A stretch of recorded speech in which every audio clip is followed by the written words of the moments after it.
শিক্ষার্থীবৃন্দু সকলকে জানাই আন্তরিক প্রীতি ও শুভেচ্ছা।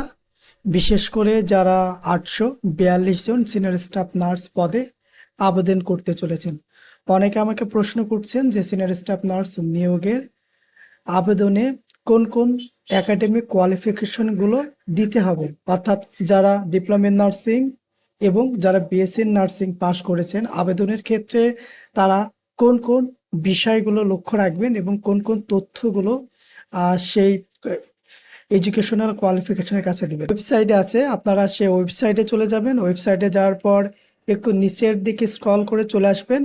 আসার পরে দেখবেন যে ডন কার্ডের পরীক্ষা সময়তে চলে যাবেন। চলে যাওয়ার পর সার্কুলার লেখা আসবে।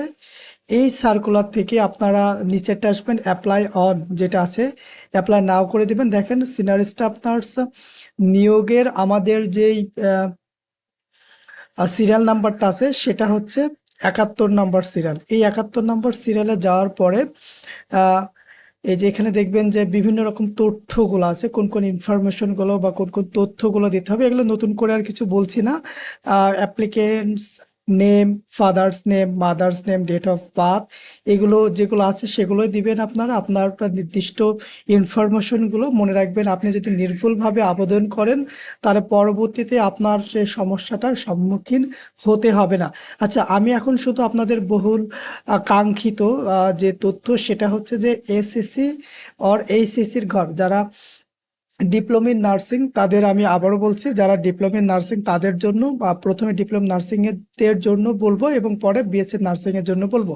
সুতরাং যারা ডিপ্লোমা নার্সিং করেছেন তারা একটু খেয়াল রাখেন যে এক্সামিনেশনের জায়গাতে আপনারা দেবেন এসএসসি দিবেন, আপনার বোর্ড, আপনি যে বোর্ড থেকে পাস করেছেন এসএসসি পরীক্ষাতে আপনি সেই বোর্ডটাতে দিয়ে দিলেন।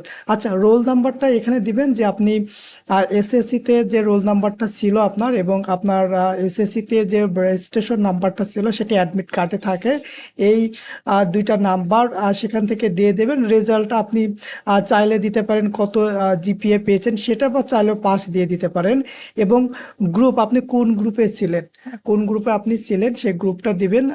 হিউম্যানিটিস হলে হিউম্যানিটিস, বিজনেস স্টাডিজ হলে বিজনেস স্টাডিজ দিয়ে দেবেন এবং পাসিং ইয়ারটা দিয়ে দেবেন। আপনি যত সালে পাস করেছেন সেই সালটা এই জায়গাতে দিয়ে দেবেন। তাহলে ডিপ্লোমালাদের মোটামুটি হচ্ছে যে একটা এসএসসির ঘরটা গেল। এবং এইচএসসির ঘরটা যারা সব থেকে বেশি ভুল করছে তারা হচ্ছে যে ডিপ্লোমারা এই এইচএসসি ঘরটাতেও কিন্তু পূরণ করে ফেলছে। যাতে এইচএসসির জায়গাতে এক্সামিনেশনের এখানে আপনি দিবেন, দেখেন ডিপ্লোমা ব্র্যাকেটের মধ্যে আছে নার্সিং অর মিডওয়াইফারি, ভালো করে দেখে নেন। বোর্ডের জায়গাতে দিবেন আমাদের বোর্ড হচ্ছে Bangladesh nursing and midwifery council, দিয়ে দিলেন রোল নম্বরটা।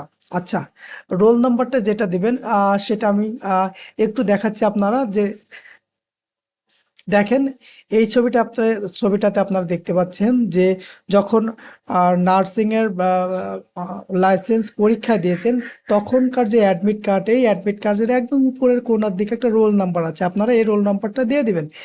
আচ্ছা, এবং রেজিস্ট্রেশন নাম্বারটা যেটা দিবেন, অনেকে কনফিউজড এখানে যে এখানে কোন রেজিস্ট্রেশন নাম্বারটা হবে। আপনি বাংলাদেশ নার্সিং কাউন্সিল থেকে পরীক্ষা দিয়ে যে রেজিস্ট্রেশন একটা নাম্বার পেয়েছেন সেটা, অর্থাৎ যেটাকে আমরা নার্সরা আরএন কার্ড বলে চিনি, ওই নাম্বারটা দিবেন।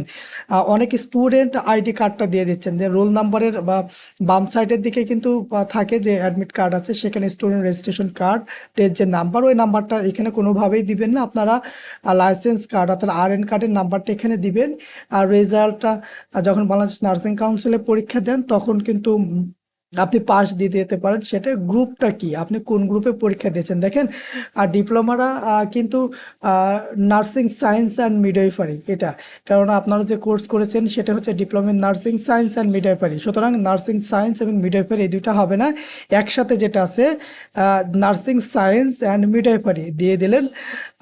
তারপরে পাসিং ইয়ার, আপনি কত সালে পাস করেছেন সে সালটা কিন্তু এখানে দিতে হবে, দিয়ে দিলেন। ওকে, তাহলে এসএসসি এবং এইচএসসির এই ঘরটা হচ্ছে যারা ডিপ্লোমা তাদের diploma in nursing science and midwifery যারা পাস করেছেন তাদের জন্য এই গ্র্যাজুয়েশন লেভেলটা আপনাদের জন্য না, মাস্টার ডিগ্রিটাও আপনাদের জন্য না। এখন থেকে বিএসসি নার্সিং যারা পড়েছেন এছাড়াও যাদের আরও কোয়ালিফিকেশন আছে তাদের জন্য সবার জন্য এসএসসির ঘরটা একই রকম হবে। এবং বিএসসি নার্সিংদের জন্য এখানে এইচএসসি যাবে, বোর্ড আপনি যে বোর্ডে পাস করেছেন সে বোর্ডটা দিয়ে দিলেন, এখানে রোল নাম্বার আপনার এইচএসসিতে যে রোল নাম্বার ছিল অ্যাডমিট কার্ডে সেটা দিলেন, এবং রেজিস্ট্রেশন নাম্বারটাও ঠিক অ্যাডমিট কার্ডে যে রেজিস্ট্রেশন নাম্বারটা ছিল সেটা দিলেন। আপনি রেজাল্ট যত পয়েন্ট পেয়েছেন চাইলে সেটা দিয়ে দিতে পারেন, বা পাস দিয়ে দিতে পারেন, জিপিও দিয়ে দিতে পারেন, পাসও দিয়ে দিতে পারেন, আপনার সেটা ইচ্ছা। গ্রুপটা দিয়ে দিলেন, আপনি কোন বিভাগ থেকে পাস করেছেন, সায়েন্স হলে সায়েন্স, হিউম্যানিটিস হলে হিউম্যানিটিস, পাসিং ইয়ার 2010 দিয়ে দিলেন। এখন গ্র্যাজুয়েশনের লেভেলের ঘরটা আমরা একটু দেখি। আপনার গ্র্যাজুয়েশন লেভেল আপনি যে বিএসসি করেছেন, বেসিক বিএসসি বা পোস্ট বেসিক যেটা হোক না কেন আপনি করেছেন, সেক্ষেত্রে এখানে দিবেন। দেখেন এখানে অনেকগুলো অপশন আছে, অনেকগুলো ঘর আছে। দেখেন যে বিএসসি অর্থাৎ ব্যাচেলার অফ নার্সিংয়ের ঘরটা দিয়ে দিলেন। সাবজেক্ট এখানে কি দিলেন, আপনি কোন সাবজেক্টে করেছেন, বিএসসি ইন নার্সিং আর ব্যাচেলার অফ সায়েন্স এই ঘরটা দিয়ে দিলেন। ইউনিভার্সিটির ঘরটা হচ্ছে আপনি কোন ইউনিভার্সিটির আন্ডারে পড়াশোনা করেছেন, সেটা ঢাকা ইউনিভার্সিটি হতে পারে, রাজশাহী ইউনিভার্সিটি হতে পারে, যে ইউনিভার্সিটির আন্ডারে পরীক্ষা দিয়েছেন সেখানকার ইউনিভার্সিটিটা এখানে উল্লেখ করে দেবেন। রেজাল্ট আপনি কত মার্কস পেয়েছেন, পাস হলে পাস, জিপিএ হলে জিপিএ দিয়ে দিলেন, পাসিং ইয়ারটা দিয়ে দিলেন, কত সালে পাস করেছেন সেটা আপনি দিয়ে দিলেন। আচ্ছা, কোর্স ডিউরেশন, আপনাদের কোর্স ডিউরেশন 4 বছরের 4 বছরটা দিয়ে দিলেন, ঠিক আছে। এবং আপনি যদি মাস্টার্সও করে থাকেন তাহলে ইফ অ্যাপ্লিকেবল দিয়ে দিলেন এখানে, দিয়ে এক্সামিনেশন আপনি আহ, যদি এমএসএ দিয়ে থাকেন বা এমএস দিয়ে থাকেন সেক্ষেত্রে আপনি এমএস এর জায়গাটা, এমএসসি এর জায়গাটা পূরণ করে দিলেন। সাবজেক্ট আপনি কোন সাবজেক্টের উপরে করেছেন, আপনি যদি নিউট্রিশনের উপরে করে থাকেন এখানে নিউট্রিশন দিলেন। আপনি যে সাবজেক্টের বা নার্সিং অ্যান্ড হেলথের উপরে করে থাকলে নার্সিং অ্যান্ড হেলথ দিয়ে দিলেন। কোন ইউনিভার্সিটির আন্ডারে করলেন সেটা দিয়ে দিলেন। আপনার রেজাল্ট দিয়ে দিলেন, কোন রেজাল্ট পেয়েছেন, তারপর পাসিং ইয়ারটা দিয়ে দিলেন একই রকম, এবং কোর্স ডিউরেশনটা কত বছরের কোর্স ডিউরেশন আপনি সেটাও দিয়ে দিলেন, ঠিক আছে। এবং মোস্ট একটা ইম্পর্টেন্ট, চাইলে আপনি এক্সপিরিয়েন্সের ঘরটা দিতেও পারেন, না চাইলে নাও দিতে পারেন, এবং দিলে প্রপার তথ্যগুলো দিতে হবে। এবং মেম্বারশিপের জায়গাটা এখানে ক্লিক করে দিবেন, এখানে বিএনএমসি অর্থাৎ বাংলাদেশ নার্সিং অ্যান্ড মিডওয়াইফারি কাউন্সিলের নাম্বারটা দিবেন, এবং আইডি নাম্বারটা আপনার যে রেজিস্ট্রেশন নাম্বার আছে এই রেজিস্ট্রেশন নাম্বারটা দিবেন। ওকে, আমার মনে হয় আপনাদের আর কোনো কমপ্লেন নেই, আর কোনো প্রশ্ন নেই। যদি কোনো প্রশ্ন থাকে অবশ্যই কমেন্টস করে জানাবেন, এবং ভিডিওটা কেমন লাগলো সেটাও জানাবেন।